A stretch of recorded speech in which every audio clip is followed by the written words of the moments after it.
नमस्कार दोस्तों, welcome back to our YouTube channel. मेरा नाम है ज्योति। जैसा कि आप जानते हैं कि मैं आपको इस यूट्यूब चैनल पर विद्यागण स्कूल के एंट्रेंस एग्जामिनेशन की प्रिपरेशन करा रही हूँ।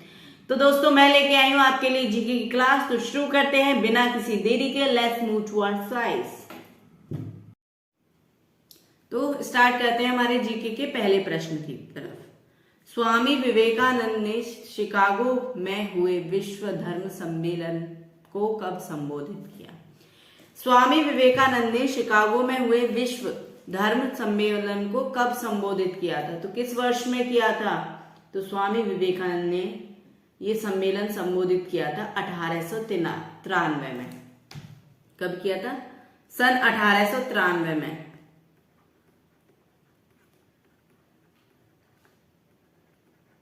क्लियर है?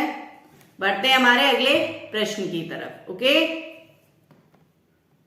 अगला प्रश्न, स्वामी विवेकानंद का असली नाम क्या था? स्वामी विवेकानंद जी का असली नाम क्या था?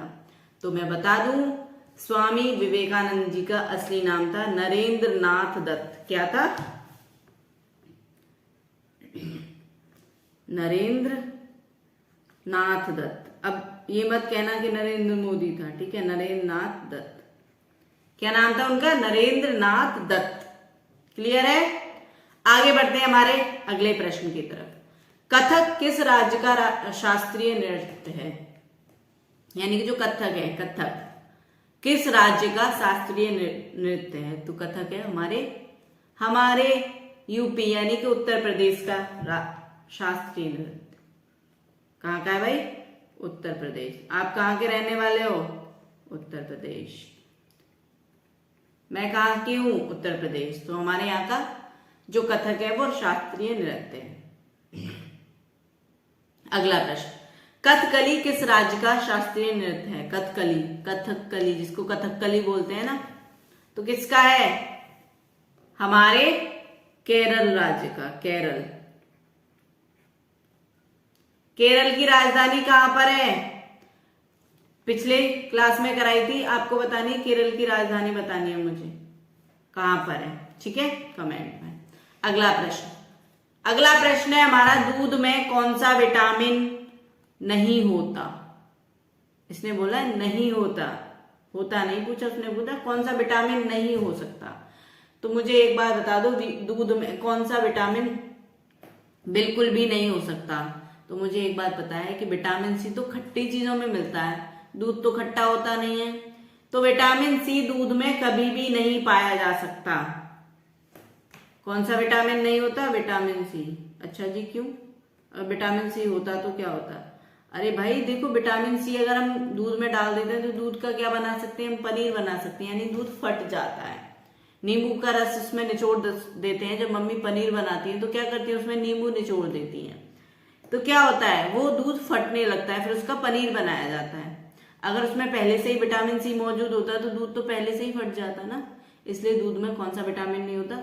विटामिन सी नहीं होता दूध में, ठीक है? आगे बढ़ते हैं। दूध से क्रीम किस प्रक्रिया से बनाई जाती है? दूध से क्रीम जो बनाई जाती है ना, किस प्रक्रिया से बनाई जाती है? जब दूध से दही बनाते हो, दही के बाद जब दही को चलाते हो ना तुम, जो मक्खन निकालते हो, तो जो क्रीम होती है वो किस प्रक्रिया से बनाई जाती है? तो किस प्रक्रिया से बनाई जाती है? अपकेंद्रीय बल। किससे बनाई जाती है? अपकेंद्रीय बल। अपकेंद्रीय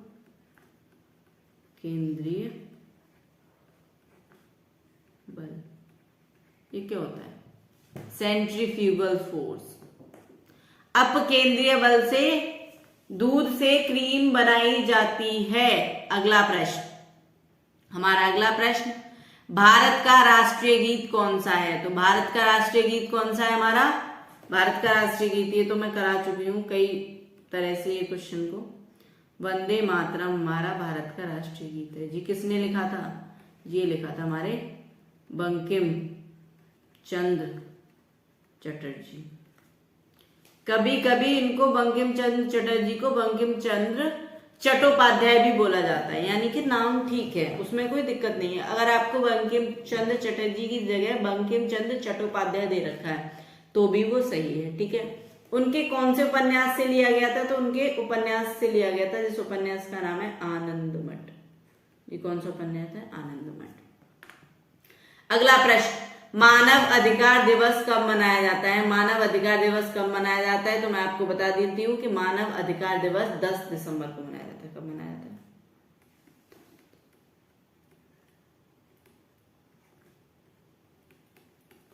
10 दिसंबर को मानव अधिकार दिवस मनाया जाता है। क्लियर है? यहां तक क्लियर है? बढ़ते हमारे अगले प्रश्न की तरफ। मानव द्वारा सबसे पहले किस धातु का प्रयोग किया गया? मानव द्वारा सबसे पहले मानव ने कौन सी धातु का प्रयोग किया था? तो हम बोलते हैं कि मानव ने सबसे पहले मानव थे, उन्होंने किस धातु का प्रयोग किया था? तो उन्होंने किया था तांबा, ब्रॉन्ज। किसका किया था? तांबे का प्रयोग किया था सबसे पहले मानव ने।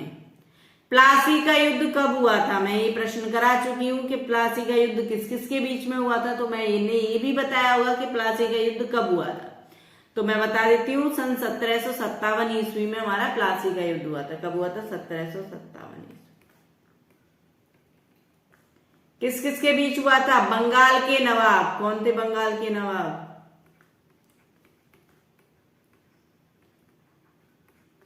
सिराजुद्दौला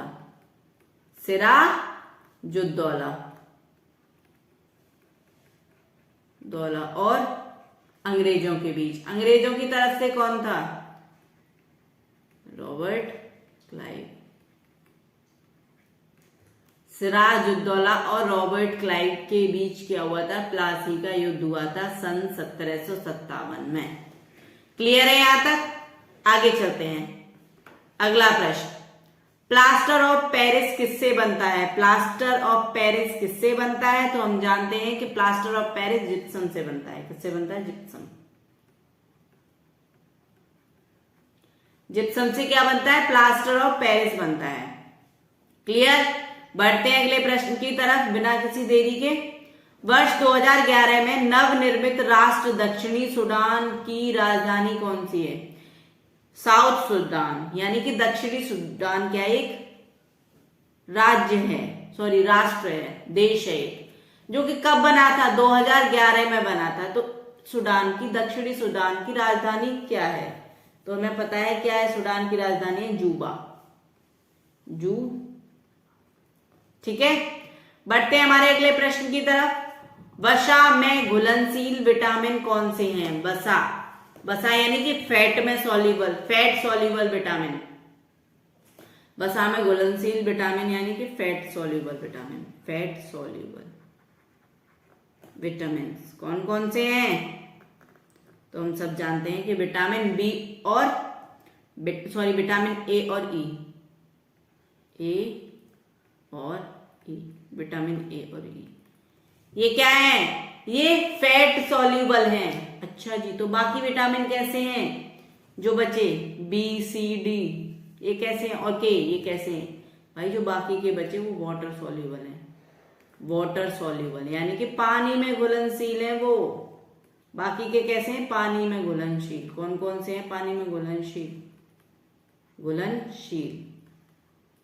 कौन कौन से हैं? बी, सी, डी, ई, ई नहीं, के, बी, सी, डी, के। ये किसमें सॉल्युबल है यानी किसमें घुलनशील है? पानी में घुलनशील है। ठीक है, अगला प्रश्न देख पा रहे हैं आप स्क्रीन पर। अर्थशास्त्र का नोबेल पुरस्कार किस वर्ष शुरू हुआ?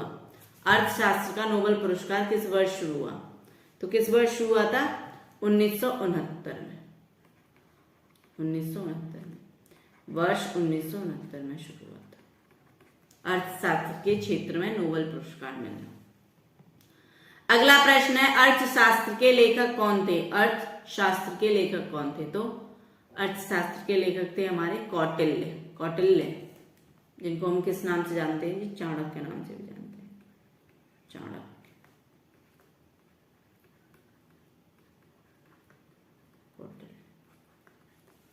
क्लियर है? अगला प्रश्न, बढ़ते हैं हमारे अगले प्रश्न की तरफ। आईने अकबरी का लेखक कौन था? आईने अकबरी का लेखक कौन था? तो मैं बता देती हूँ आपको कि आईने अकबरी जो लिखी थी वो लिखी थी अबुल फजल ने। किसने लिखी थी? अबुल फजल, सॉरी। क्लियर है? बढ़ते हैं हमारे अगले प्रश्न की तरफ। आकाश में तारे टिमटिमाते क्यों दिखते हैं? आकाश में जो तारे हैं वो हमें टिमटिमाते हुए क्यों दिखते हैं? क्यों दिखते हैं टिमटिमाते हुए? क्योंकि प्रकाश के अपवर्तन के कारण, due to scattering of light, यानी कि प्रकाश के अपवर्तन के कारण, प्रकाश के अपवर्तन के कारण हमें तारे कैसे दिखते हैं? जो टिमटिमाते हुए दिखते हैं, के कारण तारे हमें आकाश में टिमटिमाते हुए दिखते हैं। अगला प्रश्न है हमारा, बांग्लादेश का राष्ट्रगान कौन सा है और इसे किसने लिखा है? अच्छा, बांग्लादेश का राष्ट्रगान कौन सा है और इसे किसने लिखा है? तो मैं आपको बता देती हूँ, बांग्लादेश का राष्ट्रगान कौन सा है? आमार सोनार बांग्ला। क्या है? आमार सोनार बांग्ला,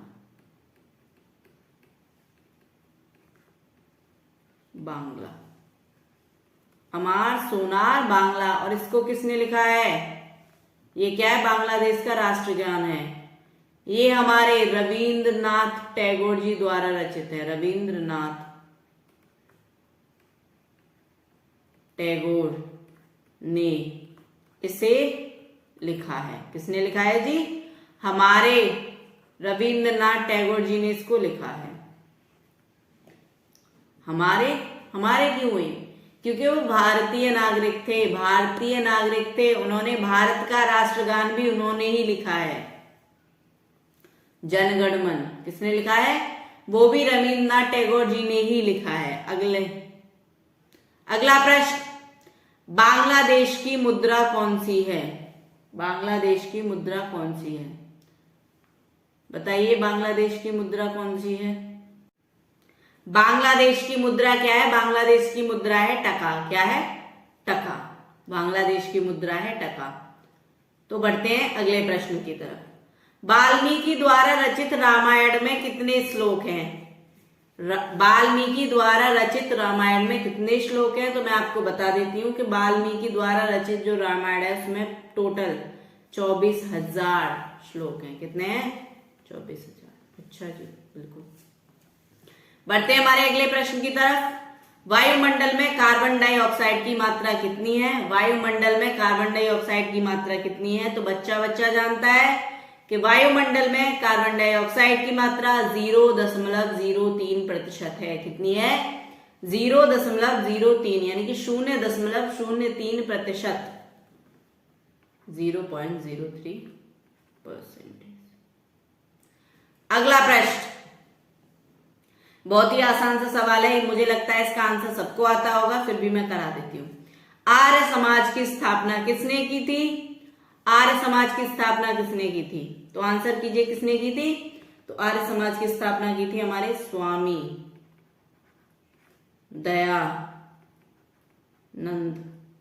दयानंद सरस्वती ने। किसकी स्थापना की थी जी? आर्य समाज की स्थापना की थी स्वामी दयानंद सरस्वती ने। अगला प्रश्न इसी से रिलेटेड है कि आर्य समाज की स्थापना कब और कहां की गई? आपके दयानंद सरस्वती जी ने की, ठीक है, लेकिन कब और कहां की गई? तो मैं बता देती हूं कि आर्य समाज की स्थापना मुंबई में 1875 ईस्वी में की गई। कब की गई? कहां की गई? मुंबई में। पहले तो मैं कहां का जवाब देती हूँ, मुंबई में। कब की गई? 1875, वर्ष 1875 ईस्वी में। क्लियर है? बढ़ते हैं हमारे अगले प्रश्न की तरफ।